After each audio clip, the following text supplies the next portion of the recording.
अस्सलामुअलैकुम advanced vocabulary course में खुशामदीद।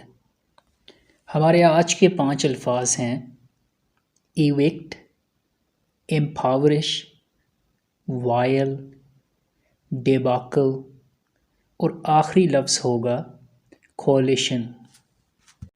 हमारा आज का पहला और कोर्स का 11वां लफ्ज़ है इविक्ट, जिसकी सेकंड और थर्ड फॉर्म होती है इविक्टेड, इविक्टेड। इस लफ्ज़ का मतलब होता है किसी को किसी जगह से निकाल देना। इविक्ट का मतलब होता है निकालना। क्या मतलब निकालना? किसी को किसी जगह से निकाल देना, किसी मकान से निकाल देना। एग्जाम्पल देखिएगा, Israel is evicting Palestinians from their homes. Israel फ़िलिस्तीनियों को उनके घरों से निकाल रहा है, यानी उनको ज़बरदस्ती उनके घरों से निकाल रहा है।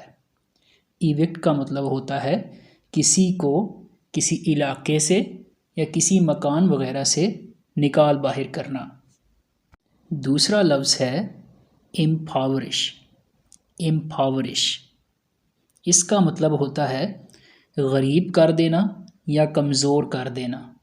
ये भी एक वर्ब है जिसकी सेकंड और थर्ड फॉर्म आप इसके साथ ईडी लगाकर बना लेंगे, यानी एम्पावरिश्ड, एम्पावरिश्ड। अगर हम इस लफ्ज़ का इस्तेमाल किसी शख्स या लोगों के हवाले से कर रहे हों तो इस लफ्ज़ का मतलब आम तौर पर गरीब कर देना होता है। और अगर हम किसी इमारत की बात कर रहे हों या किसी ज़मीन वगैरह की बात कर रहे हों तो इस लफ्ज़ का मतलब होता है कमज़ोर कर देना। एग्जाम्पल्स देखिएगा, the wars had impoverished him. The wars had impoverished him. जंगों ने उसे गरीब कर दिया था, उसे गरीब बना दिया था।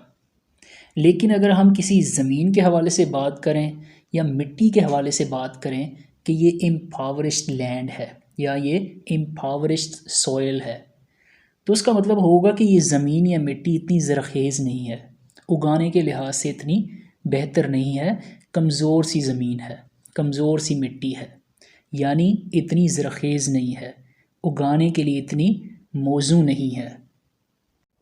तीसरा लफ्ज़ है वायल। वायल इस लफ्ज़ का मतलब होता है बहुत बुरा या गैर अखलाकी। एग्जाम्पल्स देखिएगा, he has a vile temper. वो बहुत बुरा मिजाज रखता है, यानी उसका मिजाज बहुत बुरा है। दूसरी एग्जाम्पल देखिएगा, he was a vile ruler. वो एक गैर अखलाकी हुक्मरान था, यानी वो अखलाकी तौर पर बहुत ही गिरा हुआ हुक्मरान था। चौथा लफ्ज़ है डेबाकल। डेबाकल इस लफ्ज़ का मतलब होता है कंप्लीट फेलियर, मुकम्मल नाकामी, यानी फियास्को।